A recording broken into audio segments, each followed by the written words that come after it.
Welcome to Hamilton here in Reno, Nevada. Now, Hamilton has about 3,000 employees around the world. They've recently invested upwards of $75 million in technology. And on top of that, they started in the 1940s in California before moving to Nevada, before it was the cool thing to do. But I'm very excited to take you inside to talk Matsuura today, where they have invested in 23 Matsuuras and 19 of those coming within the last 5 years. Let's go inside and take a look. For those of you watching, if you think this is another Matsuura video, another beautiful blue machine, and it's going to be the same old, you better put down what you're doing, pick up your tea, your coffee, pay attention, because I got Phil on camera, and this is one of those stories you do not want to miss. I promise you that, Phil. From 2018 to now, you have made incredible leaps and bounds, and you have been kind of the man behind these decision-making, the operation, the ideas, the concepts of how to utilize the Matsuura machines. So let's just make it a real simple first question. Why Matsuura? So the first problem we had was Hamilton makes a lot of different parts. They have a lot of orthogonal features, meaning they're getting machined on multiple sides, so 3+2 is absolute necessity. And we needed to be able to make a lot of different parts very quickly. And so for us, there really wasn't a single source company where we could go, get a machine, get a large tool changer, get a large pallet changer, and have it work. And also having it in stock to where we could install it quickly. One of the other things that we haven't discussed yet, but Matsuura is a really similar company to Hamilton. And so Matsuura is a multi-generational company, Hamilton is a multi-generational company.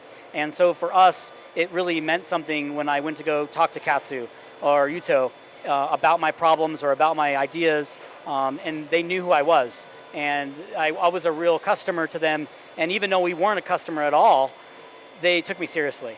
And they thought that the crazy ideas I had might work.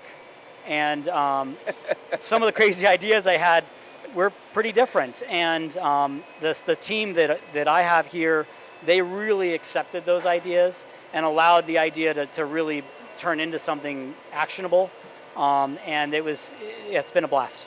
You know, something else I know about you that I'm going to share with the audience as well is I might start labeling you the tab king because of the way that you're able to machine these crazy ideas and make these tabs. In 2017, 2018, we were looking at Operation 1, but we're now calling them Op 10s and Op 20s. So Op 10, Op 20, Op 30 that you're able to put here. And the reason I bring that up and to use it as a one and done, the reason I bring that up is because you went from in 2017 just over 40,000 uptime hours, and now you're near to 300,000 uptime hours, right? Yeah. Would you mind talking Correct. a little bit about that? Yeah, so before we had the Matsuura solution, we had some horizontals that were doing certain parts that were good horizontal parts, and we had a lot of C-frame verticals, mostly Haas machines. And for us, as everyone knows, when the doors open and the machine stops, you're not making any money. You're not making chips, you're not making parts. And so for us, we went from 44,000 hours, spindle hours, 1 year, what we'll call an earned hour, and up to 294,000 hours. And what made that possible is I can load the pallet and I can load 31 other pallets while it's running. I'm also, as you can see here, we have a pallet with more than one part. And so I'm able to do more than one part on a 3+2 situation. Like I said, most of our parts are orthogonal. They're squares, they're rectangles.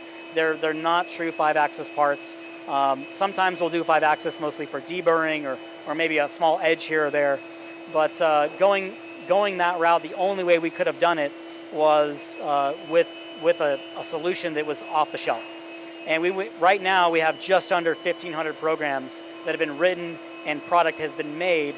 That doesn't include revisions in the last 5 years, really 4 years since we started this, which is an incredible number of programs. I love embracing the chaos. I love embracing the creativity, all of that. And if you didn't love your job so much, I'd try to take you with me around the world to do this because you're so good at having conversations and enlightening people on what works and why it works. Because you've already made my job easier to segue into the next piece, which is kind of the ease of operation, the ease of setup, the ease of use. You're partnered with an apprenticeship program at a community college just right across the street, but you're pulling people right out of school and even truck drivers and they're now running MAMs as well. Yeah. Would you mind talking about how somewhat simple it's been to bring people in and educate them on how to work at the Matsuuras and get them as an operator? Yeah, what I love about the machine is to start as an operator on a Matsuura with a self-centering vice solution. You can start anyone that day. It's actually the work center, frankly, that I feel comfortable running day in and day out. There's been weekends, or maybe I'm at my office, at my desk a little bit too much and I want to get moving. I'll go run a MAM for a while. And the reason is I believe in that solution. So what I love about the machine is it's easy to get started, and it's not as intimidating as a lot of other machine tools might be. And then it also has the additional high level of technology to keep someone interested. And that's something that's important. And so we've been able to find people that were not machinists, not trained. They find out about us, we hire them as an apprentice, and we essentially help them go through school.